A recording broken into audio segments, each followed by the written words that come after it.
Okay, ladies, 3 major tips from this book, Why Men Love Bitches for Dating. Let's go. And he gives her a compliment. She says, thank you.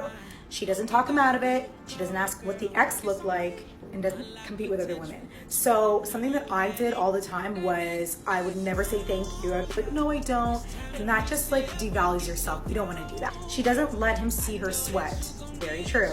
She keeps communication from getting messy and avoids communicating when upset. The mistake that I made dating was that I would be like, I think it's funny how right away, and that just leads to them thinking you're crazy too soon. You don't want to let them lets him think about where she is every now and then, and that's very true. Last mistake that I would make in dating is that I would tell the guy so quickly, so honestly, like where I was, what I was doing that day, what time I was gonna be back. And I'm not saying don't be honest, I'm just saying don't tell them so quickly. Make them long for you a little bit. Let them wonder. Guys, here are some things that you can do to be a little more confident. Hi, hello, it's Ann. Ladies, let me know. And guys, pay attention. Let's go. 1, smell good. Wear your deodorant, take a shower, obviously, but adding a little bit of cologne. But some of you guys be drowning in your cologne, so let me help you out here. This is Play by Hawthorne, okay? This is my favorite cologne ever. Why do I have cologne? I just do. So we're gonna spray on the wrist, rub it, spray on yourself once, so that when you hug her, she smells it, and she just might fall in love. Just saying. 2, posture is everything. Make sure you bring those shoulders back. And 3, if you guys start to talk, don't act surprised. Don't talk to her while also having that, why are you talking to me kind of face. Guys, dealing with a toxic ex-girlfriend is probably one of the hardest things to ever deal with because she's going to keep arguing and popping into your life and letting her know that she's present, and she will never allow you to move on because she likes having you wrapped around her finger. She likes knowing that you can't get over her. She likes popping in whenever you're just starting to move on, to interfere in your life, to interfere in your healing, because it brings her happiness. The attention that you give her, you missing her, lets her self-validate herself. It strokes her ego. So understand, it's very hard to get over a toxic ex, and if you do have a toxic ex that keeps popping back in your life, you need to block her. You need to do everything you can to set healthy boundaries away, because she's going to drag you on until she finds a man, and then she's going to leave you in the dust, and it's going to leave you crippled emotionally and mentally. Here's why you're not getting laid on dates right now. It's actually not what you think. A lot of men, right, they'll read these blogs, they'll go on Reddit, they go on YouTube and watch these videos that try to teach them how to sexually escalate with women. Now here's the deal, right?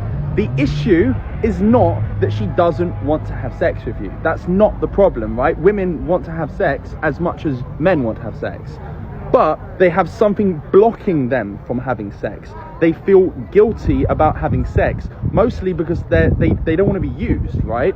So your whole game, right, you don't need to convince a woman to have sex with you. You just need to take away the guilt. And that's what a lot of guys don't get, right? They focus on trying to sexually escalate, try to touch the girl on the date, instead of actually show them that, you know what, they're a high survival value guy, right? So instead of trying to convince her, instead of trying to sexually escalate with her and touch her and do all these weird things and worrying about when you're gonna kiss her, just focus on explaining to her that you're a high status, high survival value guy, so she knows that she's going to get something in exchange for the sex if she decides to invest in you, because sex is an investment in the future value that you're going to give her. You know, sex is a trade. We're trading essentially at an evolutionary level sex for money, right?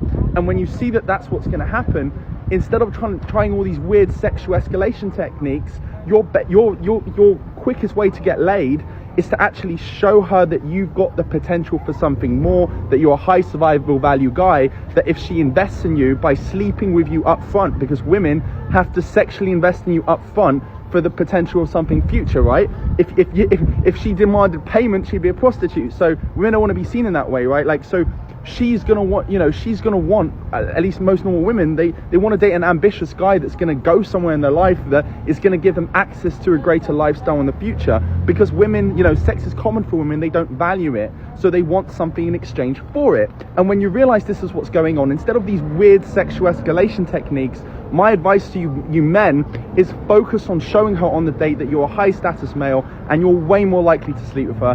Have an awesome day, guys. Smell good. Wear your deodorant, take a shower, obviously, but adding a little bit of cologne. What I tell you, add a little bit of cologne, add a little bit of spice. Love her content, but don't put on cologne the way she tells you to do. This is how to put on cologne. Hi, I'm Saint. Let's go. Now, there's a ton of different methods, but let's cover the one that you want to wear for a date. Dates are supposed to be intimate. You don't want to nauseate the girl, so this is how you're going to put on cologne. Good start, hit the pulse points on both sides of your neck. Pulse points are just where the blood's flowing, so it's going to be a little bit warmer. It'll help project, because it's hot. Never rub the cologne. It's not, just don't. Ruins it. That's it. If you know it's going to be a close personal date, that's all you need. I'm telling you guys, cologne helps. Don't believe me? Listen to what this girl has to say. 3 things women find incredibly sexy in men. Their arms, deep voice, their honesty. Guys, you need to stop talking to women at the gym, okay? They're already feeling super vulnerable, and it's even creepier when a strange man walks up to her to try to correct her form or get her number or something.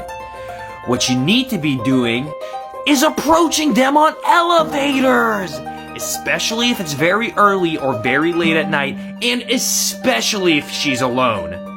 This is because approaching a woman on an elevator activates her fight or flight response, and she'll be more aroused and relaxed to your advances. If you like my video, click on the follow button for more chick tips.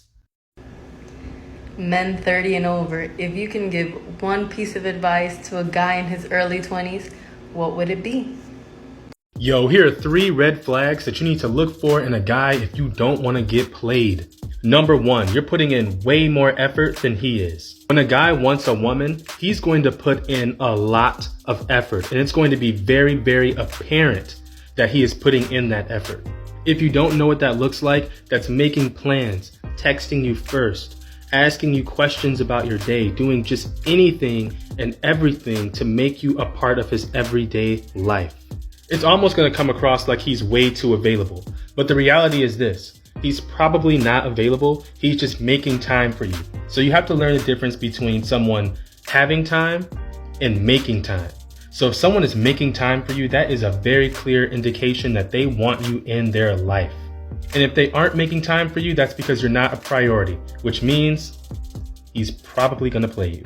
So if he can go an entire day without talking to you, or go an entire week or month, cut that dude off like he is playing straight games with you. Number 2, you guys have been talking for a while now, but he still hasn't introduced you to any of his friends, and he doesn't talk about you publicly. Now this one is tricky because some people just like to keep their relationships private, but there is a difference between keeping your relationship private and keeping it a secret. If it feels like he's keeping you very separate from his personal life, so you're like way over here, but his personal life is way over there, and he never brings the two together, that's on purpose. That means he either A, doesn't want to be seen with you, B, he doesn't care enough about you to introduce you to his personal life or even talk about it, C, he doesn't want the woman that he actually wants to think he's in a relationship with someone else. And that way when he cuts you off, it's a clean cut. Like he doesn't have to worry about anything else but removing you from the equation.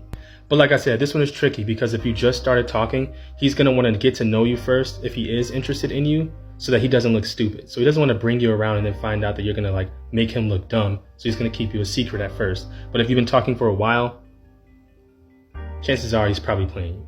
Number 3, he still acts single publicly. So what this means is that you guys are talking and it's like getting pretty serious, but on social media, he still presents himself, talks about himself like he's single, like single.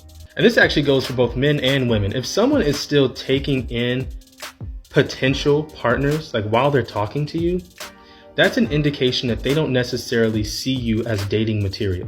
We may not act like it, but guys know whether or not they want to date you from the very beginning. If he's not treating it like a relationship right from the start, meaning that he's not out here trying to get more people to talk to him and more people to sleep with him, then that means that you are not the one. Because if you were, his thoughts would be, that's my girl, I only want her.